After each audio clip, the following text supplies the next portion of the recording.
जय हिंद साहब। और कैसे हैं आप सब? तो अभी आपकी जो टेस्ट सीरीज चली है और उस टेस्ट सीरीज में जिन प्रश्नों पे थोड़ा बहुत डाउट रहा है स्टूडेंट्स को, जिनकी आपत्तियां आई हुई है टीम के पास, तो उन्होंने मुझे कुछ ये प्रश्न भेजे हैं और 10-15 प्रश्न उन्होंने अपनी ओर से और भी मिलाए होंगे, स्वाभाविक सी बात है, ताकि हर टेस्ट पेपर जो भी लगा उसके 25-30 25-30 20-25 प्रश्नों का सॉल्यूशन हो जाए। इस बहाने पूरे पाठ्यक्रम का हल्का सा रिवीजन हो जाए। ठीक है, तो जो एलएसबी बैच के बच्चे हैं या जो ऑनलाइन आपत्तियां आई हैं जिन प्रश्नों को लेकर के, उनका हम इसमें हल करेंगे। ठीक है, तो आइए आगे बढ़ते हैं, एक एक टेस्ट पेपर को देखते हुए आगे बढ़ते हैं। ठीक है, ये श्रृंखला शब्द अशुद्ध छपा हुआ है, पहले तो इसको सुधारो। आशा करते हैं कि आप सबकी तैयारी अच्छी चल रही होगी और आप पूरे दत्त चित्त भाव से अध्ययन कर रहे होंगे और परीक्षा का किसी प्रकार कोई भय नहीं रखना है। हैं, परीक्षा तो उत्सव है, फिर भय कैसा है? आगे देखिए, एक एक प्रश्न को देखते जाए। और जो मेरे ये माइनर फर्स्ट के कुछ क्वेश्चंस हैं, मैं इधर पढ़ लेता हूं, आप उधर पढ़ो। भाषा की सबसे छोटी इकाई जिसके टुकड़े नहीं हो सकते वो क्या होती है? बोलो क्या होती है? वर्ण। वर्ण मत बोलो। हाँ, अब देखो एक एक की परिभाषा भी देते चलो फिर, है ना? रिवीजन का मतलब यही होता है। शब्द, वर्णों के सार्थक समूह को क्या कहते हैं? किसी भी भाषा की लघुत्तम सार्थक इकाई क्या है? शब्द है, लघुत्तम सार्थक इकाई है। लेकिन शब्द भी अपना पूर्ण अर्थ वाक्य में आके दे पाता है, और शब्द जब वाक्य में आता है तो क्या कहलाता है? पद। अक्षर किसे कहते हैं? जो कभी नष्ट नहीं होता है। भारतीय दर्शन परंपरा में तो ब्रह्म को, ईश्वर को क्या कहा गया है? अक्षर कहा गया है। व्याकरणिक दृष्टिकोण से श्वास के एक आघात में हम जिसे उच्चारित कर सके वो क्या होता है? क्या होता है? अक्षर होता है। ठीक है, और आप चाहेंगे तो इन सारी पीपीटी में टेलीग्राम पे डाल दूंगा इनकी, है ना, ताकि आपके पास ये सीधे ही पहुंच जाए, है ना, ताकि आप ये जो फोटो फाटो खींच रहे हो आपको प्रॉब्लम ना हो। और आप कहें तो ये उत्तर सहित डाल देंगे भाई, जो ये यहाँ जो सेव होगी ना अपनी इस स्क्रीन पर, उसी को अंत में एक साथ, क्योंकि 2-3 दिन तो लगेंगे ना इनके सॉल्यूशन में। 100 कितने प्रश्न बताए मैंने? 260, तो वक्त तो लगेगा महाराज। ठीक है, आगे बढ़ो। प्रश्न संख्या 2 है ना, वैसे 18 नंबर प्रश्न है ये माइनर फर्स्ट का। सूची 1 को सूची 2 से सुमेलित कीजिए। सूची 1 को सूची 2 से सुमेलित कीजिए, है ना। और सुनो, ये फर्स्ट ग्रेड की टेस्ट सीरीज के प्रश्न है। अब फर्स्ट ग्रेड और सेकंड ग्रेड का पाठ्यक्रम तकरीबन सेम सा ही है, कुछ खंडों को छोड़ करके। ठीक है, तो ये दोनों के लिए बराबर क्या है? लाभदायक है। तो जिन्होंने फर्स्ट ग्रेड टेस्ट सीरीज दी है वो तो सीधा ध्यान में है उनके तो ये प्रश्न, और जो सेकंड ग्रेड के बच्चे मान लो इसको देख रहे हैं कक्षा को, वो उस प्रश्न का सॉल्यूशन खुद करें तुरंत। भाई कहीं ना कहीं अभ्यास तो हो ही जाएगा ना। तो बताइए जरा, सूची 1 और सूची 2 को क्या कीजिए? सुमेलित कीजिए।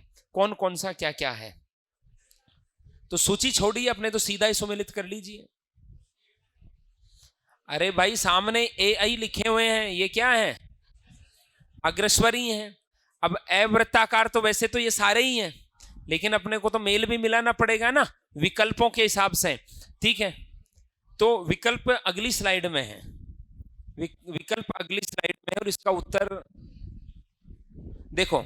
अवृत्ताकार स्वर, वैसे तो ये भी अवृत्ताकार है, ये भी अवृत्ताकार है, लेकिन बाकी बैठेंगे कि नहीं हमें ये देखना पड़ेगा। ओष्टे तो ऊ ओई होंगे, ओष्टे ऊ ओई होंगे, तो हमें ये विकल्प लेना पड़ेगा। अब बात आई दीर्घ की, तो दीर्घ फिर ये होंगे, तो अवृत्ताकार फिर ये होंगे। अब देखने को तो अवृत्ताकार ये भी है ना, लेकिन हमें तो फिर बाद में ये दीर्घ स्वर वाला विकल्प भी तो देखना पड़ेगा। इस आधार पे हमें सॉल्यूशन करना है। तो जो भी विकल्प बने, इसका ये बन गया शायद 1 3 2 4, है ना, ये उत्तर हो जाएगा। अगला प्रश्न, निम्नलिखित में से मूर्धन्य ध्वनियां कौन सी है? निम्नलिखित में से मूर्धन्य ध्वनियां कौन सी है? बोलो अजी, बोलो। मूर्धन्य ध्वनि वाला सूत्र बोलो सीधा सीधा। ऋतु रसाणाम मूर्धा, ऋतु रसाणाम मूर्धा। तो टे ठे ढे ढे, मूर्धा क्या होता है? तालु स्थान के नीचे मुख की जो सबसे कोमल छत होती है उसको क्या कहते हैं? मूर्धा। क्या कहते हैं? मूर्धा। फर्स्ट ग्रेड विद्यार्थियों के लिए व्याकरण खंड पहली बार जुड़ा है, इसलिए कोर्स में भी हमने सबसे पहले वही करवाया, इसलिए क्योंकि वो नूतन है ना, क्योंकि जो फर्स्ट ग्रेड की परंपरागत तरीके से तैयारी करते आ रहे, सेकंड ग्रेड की ओर नहीं देख रहे, उनके लिए वो खंड नया जुड़ा है ना। ऋतु रसाणाम मूर्धा। अगला प्रश्न कि निम्नलिखित में से कौन सा कथन सही है? बोलो, पहले आप सोल्व करो। समस्त स्वर महाप्राण होते, सही है क्या? बोलो। नहीं है। समस्त स्वर क्या होते हैं? अल्प प्राण। अनुस्वार की तरह विसर्ग भी स्वर के पहले आता, पहले आता कि बाद आता है? बाद आता है। अड़े नासिक के व्यंजन की श्रेणी में आता, नासिक के में आता है या उतक्षिप्त होता है? उतक्षिप्त होता है। तो सही कौन सा हुआ? उष्म व्यंजनों में से है क्या होता है? सहघोष। याद हो तो ये पढ़ाते समय मैंने कहा था ये है पाला बदलता है और ये रे लेवे के साथ चला जाता है और ये रे लेवे है, 5 इकट्ठा हो गए तो आवाज करेंगे तो सहघोष हो गए और शश 3 ही बचे तो बेचारे गुमसुम बैठे रहेंगे, अघोष। याद है सहघोष? सहघोष की एक ट्रिक बताई थी क्या? कि पंक्ति का पहला और दूसरा बच्चा बात नहीं करता, शिक्षक की सीधी नजरों में होता है। तो वर्णमाला की जो 5 पंक्तियां हैं, कै वर्ग, चय वर्ग, टय वर्ग, तय वर्ग और पय वर्ग, इनके जो दूसरे वर्ण हैं, पहले और दूसरे, ठीक है, वो क्या होते हैं? अघोष। क्योंकि बात नहीं करेंगे ना, पीछे वाले बच्चों को थोड़ा बात करने का अवसर मिल जाता है। तो तीसरे, चौथे, 5वें क्या होंगे? सहघोष। बोलो क्या होंगे? सहघोष। अब बात आई ये लेवे की, तो ये 4 थे, ठीक है। अब है ने पाला बदला तो ये 5 इकट्ठा हो गए तो ये क्या हो गए? सहघोष। और ये क्या हो गए? अघोष। तो उसमें व्यंजनों में से है क्या होता है? सहघोष। ये ट्रिक काम आ रही कि नहीं आ रही? और अल्प प्राण महाप्राण के लिए क्या बताया था? वर्ग का पहला, तीसरा, 5वां क्या होते हैं? अल्प प्राण। और दूसरा और चौथा क्या होते हैं? महाप्राण। क्या होते हैं? महाप्राण। सारे के सारे स्वर क्या होते हैं? अल्प प्राण। सारे के सारे स्वर क्या होते हैं? सहघोष। क्या होते हैं? सहघोष। समझ में आ गई बात? ठीक है जी, आगे बढ़ते हैं।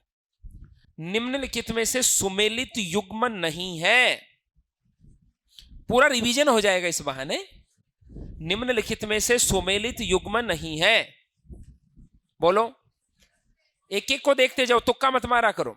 अंतःस्थ व्यंजन ये ले, सही बात है। स्पर्श व्यंजन नय में, सही बात है। अर्धस्वर ये वह, सही बात है।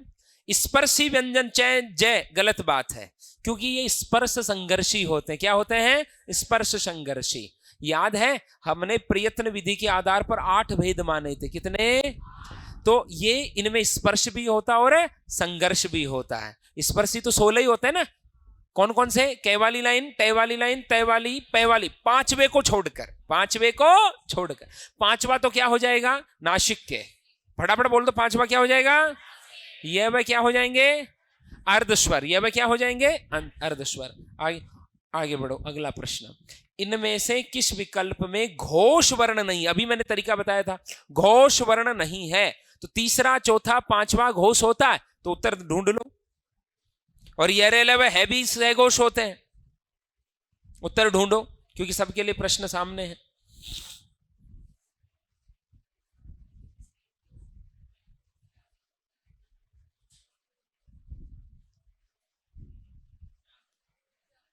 बोलो। 4 नंबर। कितने नंबर है? क्योंकि इसमें क्या आ गया? बोलो क्या आ गया? सीधा उत्तर पड़ा है जी, है ना। आगे बढ़ जाइए। किस विकल्प में सभी शब्द विदेशी नहीं है? अच्छा प्रश्न है।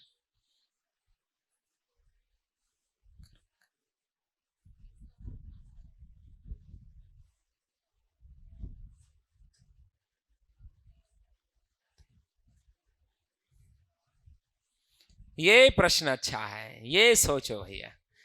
किस विकल्प में सभी शब्द विदेशी नहीं है? सभी शब्द। 4 नंबर में तो मिसाल और हमला दोनों विदेशी अरबी भाषा के शब्द हैं। 3 नंबर में करघा जो है ना, करघा वो फारसी का है और कर्म शब्द जो है वो अरबी का है। 2 में असर अरबी का और गुस्सा फारसी का है। तो उत्तर आपने कहां दिया? उत्तर तो मैंने दिया। उत्तर तो मैंने दिया। यहाँ 2 शब्द है, एक तो तेवर और एक मजीट। मजीट कबीर को पढ़ते समय मजीट शब्द का प्रयोग हुआ था ना। ठीक है। मजीठ शब्द संस्कृत के मजिष्ठा से बना है, तो मजीठ शब्द तद्भव शब्द हुआ, हिंदी का शब्द हुआ, बाकी तेवर तो फारसी का ही है ना, ठीक है। तो ये आप यहाँ चूक रहे हो, है ना। आगे बढ़ो। मजीठ शब्द किससे बना है? मंजिष्ठा से, जो संस्कृत शब्द है ना। आगे बढ़िए। तत्सम तद्भव युग्म सही नहीं है।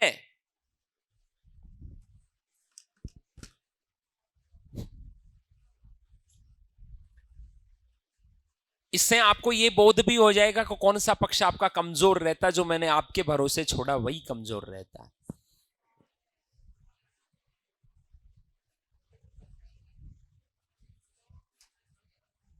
बोलो। तत्सम हाँ, अरे निर्वहन निराला थोड़ी होगा, थोड़ा कॉमन सेंस ही लगा लो। मैं निर्वहन का निराला था, निर्वहन मानी निभा है, निभाना। समझ रहे हैं आप इस बात को? तो ये गलत है। बाकी पहले में ही उत्तर मिल गया, बाकी ढूंढना ही नहीं है। आगे देखो। किस विकल्प के सभी शब्द तद्भव नहीं है?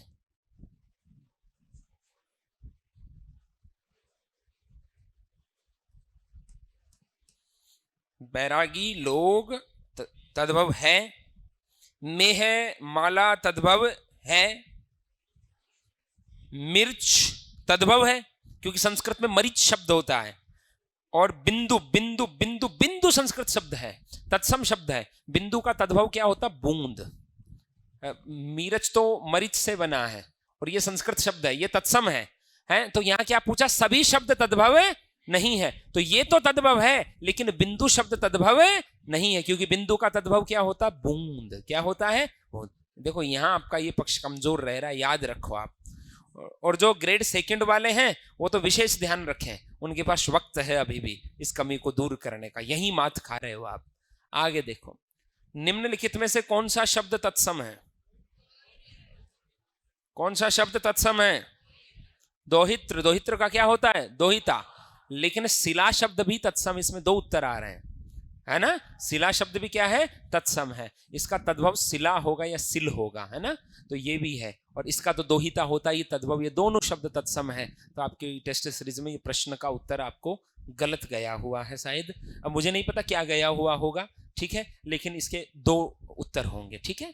वो टीम को आपने आपत्तियां दी होगी तो उन्होंने निस्तारण किया होगा या कहीं, है ना, लेकिन इसके उत्तर दो होंगे, ठीक है। कई बार रिवाइज आंसर की में चेंज कर देते हैं ना, तो आपका ध्यान गया है या नहीं गया मुझे ध्यान नहीं, लेकिन इसके उत्तर कितने थे? दो। अगला प्रश्न। किस विकल्प के सभी शब्द तत्सम है?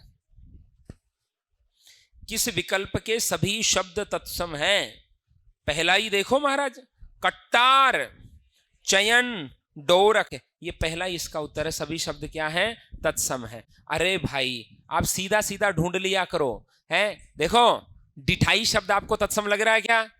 मान लो हमें इन शब्दों का नहीं पता, डिठाई शब्द तत्सम है क्या? नहीं है।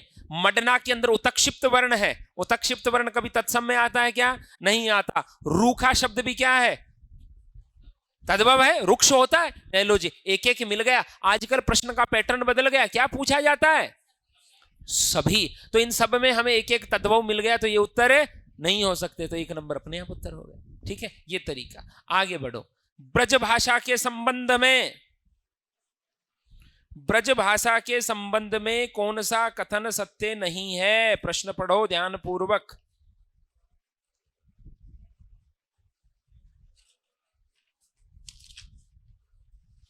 ब्रज भाषा के संदर्भ में कौन सा कथन सही नहीं है?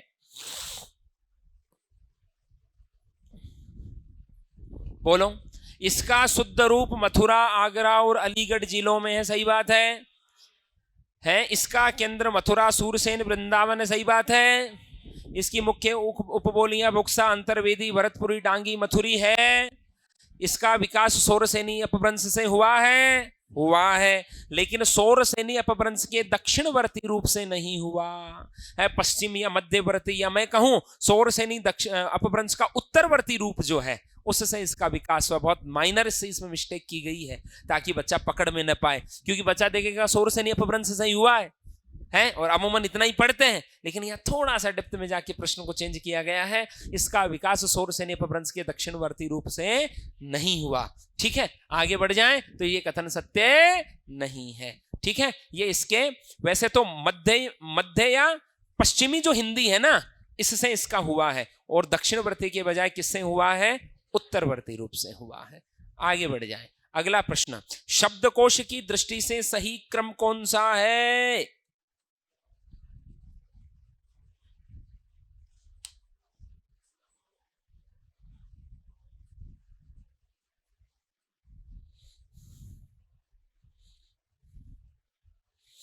बड़ा सरल है, फटाफट उत्तर दो। कितने नंबर बोलो?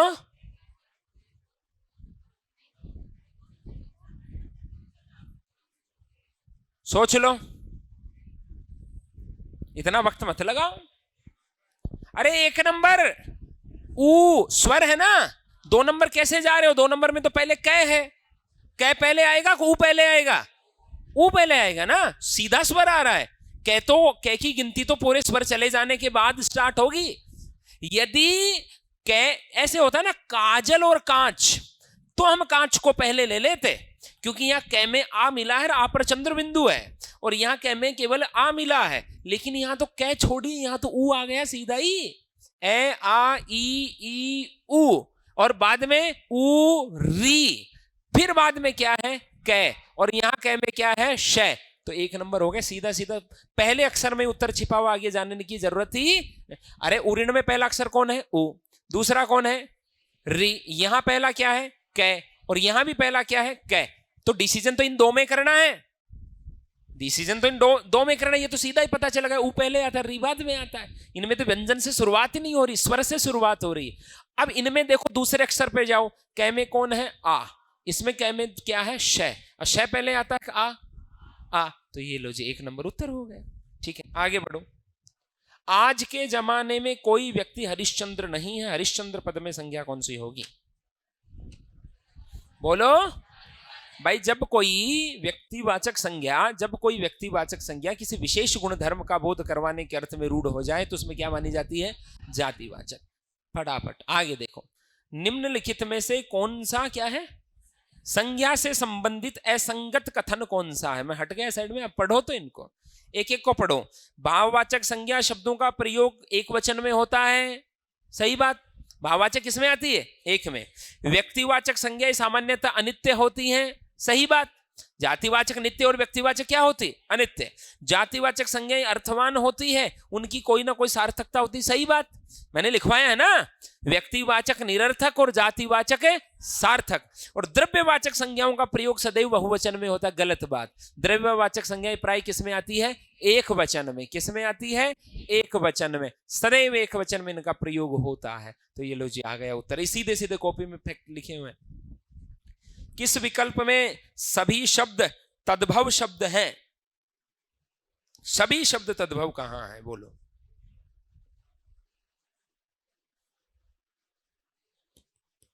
सभी शब्द तद्भव, तो मान लो जिस विकल्प में आपको एक एक तत्सम मिल जाए ना, वो उत्तर नहीं होगा। ऐसे छांटते जाओ, एकल तत्सम, मल तत्सम। भाई एकल का क्या होता है? अकेला।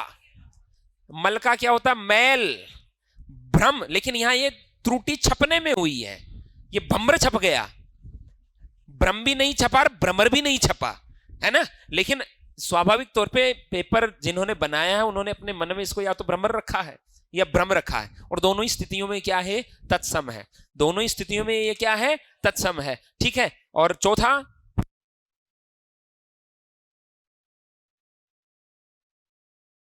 जजमान साखी पर। अरे तीनों में एक एक तत्सम मिल गया तो उत्तर चौथा हो गया, और आपको चौथा ही उत्तर दिया हुआ है। लेकिन अब इस शब्द की अस्पष्टता के कारण परीक्षा के दृष्टिकोण से मुझे इसको डिलीट करना पड़ेगा, क्योंकि उत्तर कितने जा रहे हैं? 2। इस शब्द को आप स्पष्ट नहीं कर सकते, लेकिन हम इसको भ्रम या भ्रमर माने तो उत्तर हमारा ये आ जाएगा। समझ रहे? ये टाइपिंग एरर है ना, इसीलिए शायद आप लोगों ने आपत्तियां लगाई होगी। लक्षणा शब्द शक्ति के संबंध में असंगत क्या है? ध्यान से पढ़ के उत्तर देना। लक्षणा शब्द शक्ति के संबंध में असंगत क्या है?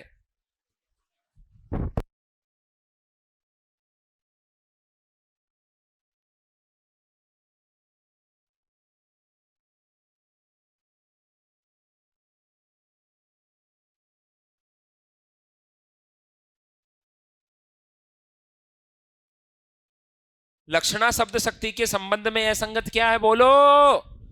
देखो मुझे कैसे चिल्ला चिल्ला के पूछना पड़ रहा बच्चों की तरह।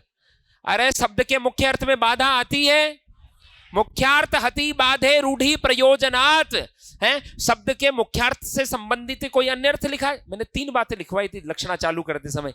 मुख्य अर्थ में बाधा होगी, मुख्य अर्थ से संबंधित कोई अन्य अर्थ लेंगे, अन्य अर्थ लेने के लिए रूढ़ी या प्रयोजन को आधार बनाएंगे, लक्ष्यार्थ को ग्रहण करने का कोई विशेष प्रयोजन होगा। तीनों बातें ठीक है। साक्षात संकेतित अर्थ तो अभिधा में होता है, जो अर्थ देना चाहता है कभी वही अर्थ आप ग्रहण करो, ये किसमें होता है। जब लास्ट में वर्गीकरण लिखवाया तो लिखवाया ना, अभिष्ट अर्थ किसमें प्राप्त होता है, अभिधा में है। लक्षणा में तो थोड़ा बहुत विचार और व्यंजना में तो कल्पना, ठीक है। लक्षणा में संकेत होता है कि भाई इधर आपको इस तरफ जाना है। भाई अब आपने कहा कि राधा गाय है तो संकेत मिल गया, आप उसको सीधी साधे, लेकिन साक्षात संकेत जो दिया गया है वही अर्थ लो आप, वो किसमें होगा, अभिधा में। तो इसका उत्तर ये हो गया। 109,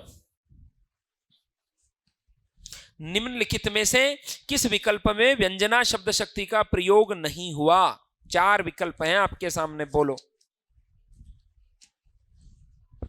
रजनीगंधा खिल गई, व्यंजना है भाई, मौसम का संकेत रहा है स्वाभाविक तौर पे। पाठ बंद करने का समय हो गया, समय भाई जहां समय का संकेत हो लेकिन उसका कारण न बताया जाए वहां व्यंजना होती है। बेटी किसकी हो गई व्यंजना है, और बेटी किसकी हो गई, अब कोई ढंग का लड़का ढूंढो तो अभिधा है। समझ रहे हैं अब इस बात को, ठीक है। और दीपक जला दो, ये भी संकेत है भाई, संध्या हो गई, पूजा पाठ करनी है, जो भी कोई इसका है। तो इन तीनों में क्या है, व्यंजना है। घड़े जल भरने जा रहे हैं, लक्षणा। अरे भाई घड़े जल भरने थोड़ी जाते हैं, घड़े लिए हुए लोग, या आपको याद है मैंने उदाहरण लिखा, भाले प्रवेश कर रहे हैं, श्वेत दौड़ रहा है, बंदूकें आ गई है ना, है ऐसे। तो इसका उत्तर क्या होगा, 4 नंबर। 110 नंबर प्रश्न, निम्नलिखित में से किन वाक्यों में लक्षणा शब्द शक्ति का प्रयोग हुआ है। यह तैयारी को जांचने और परखने का बड़ा सुंदर माध्यम है। प्रश्न का उत्तर न आएगा तो भी तिलमिलाहट पैदा होगी, तो पढ़ने लग जाओगे। फर्स्ट ग्रेड वालों के पास तो इतना समय नहीं है, लेकिन ग्रेड 2 वाले तो पढ़ ही लेंगे। निम्नलिखित में से किन वाक्यों में लक्षणा शब्द शक्ति का प्रयोग हुआ है, बोलो। यह कन्या शेरनी है, लक्षणा। दूध जीवन है, लक्षणा है। और संध्या हो गई, व्यंजना। गधा घास चर रहा, अभिधा। वह तो निरी गाय है, लक्षणा। तो ए ब ये, अब जो भी उत्तर होगा वो ढूंढते रहना। ये क्या, अब देखो दूध जीवन है, इसमें भी लक्षणा का ही भाव ले सकते हैं अपन, है ना।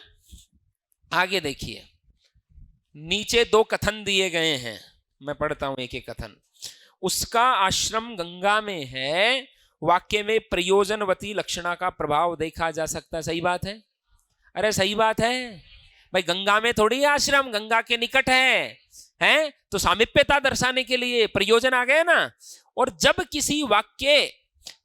किसी काव्य में रूढ़ी या परंपरा को आधार बनाकर शब्द का प्रयोग लक्ष्यार्थ में किया जाए तो वहां प्रयोजनवती होती है। गलत है। अरे रूढ़ी को और परंपरा को आधार बनाओगे तो प्रयोजनवती थोड़ी होती है, रूढ़ा होती है। उत्तर तो उसमें लिखा हुआ है। तो अभी कथन ए सही है और कारण आर। अब विकल्प ढूंढते रहना, जो भी मैं आगे बढ़ रहा हूं, ठीक है। आगे देखिए, शब्द शक्ति के प्रयोग के अनुसार असंगत विकल्प है तिरकिट धा। यदि पहले विकल्प में दिक्कत आ रही तो दूसरे से चेंज कर लो, तीसरे से चेक कर लो। उत्तर धैर्य मत खोया करो प्रश्न सोल्व करते समय। परीक्षा में कैसे सोल्व, देखो, को गठी ये वृषभानुजा वे हलधर के वीर, शाब्दी शाब्दी व्यंजना है, उदाहरण लिखवाया हुआ है महाराज, ठीक बात है जी। मेवाड़ केसरी देख रहा, मेवाड़ केसरी की विजय निश्चित प्रयोजन है भाई। मेवाड़ केसरी प्रताप को कहा गया है, ठीक है। मेवाड़ का शेर, अब शेर कहा गया है तो वो ही होगा ना। तीसरी, जीभ सी कुंजी पाकर वे लगाए क्यों मुंह में ताला। तो ये मुहावरों का सब प्रयोग हुआ, मुंह में ताला लगाना, जीभ की कुंजी का प्रयोग करना। तो क्या है, रूढ़ा। ये भी सही है। अब ये क्या है नहीं पता, उत्तर यही है। ये तरीका है प्रश्न सोल्व करने का। मान लो आपको नहीं पता, हालांकि ये पद्मावत की पंक्ति है, करही तुषार पवन सो रीशा, करही तुषार पवन सो रीशा। तुषार मानी बर्फ और पवन मानी हवा है। तो अब यहां देखो, आप बात देखना, बर्फ कोई पवन से रीस कर रही है ऐसा थोड़ी है। वहां तुषार शब्द का प्रयोग तुषार देश के घोड़ों के लिए भी हुआ है। किसके लिए हुआ है? घोड़ों के लिए भी हुआ है, ठीक है। और दूसरा भाव ये भी है कि जो वहां बर्फ गिर रही है और ठंडी हवा चल रही है वो असहनीय है, तो व्यंजना है ना। तो यहां लक्षणा नहीं होगी। लेकिन मान लो अब आपको नहीं पता पद्मावत की ये पंक्ति, इसका अर्थ भी नहीं लगा पा रहे, तो उत्तर तक चले गए ना। इसलिए धैर्य नहीं खोना चाहिए, प्रश्न को शांत चित्त से होकर के पढ़ो। को गठिय वृष भानुजाई वे हड़ शाब्दी है, लिखी हुई भी है।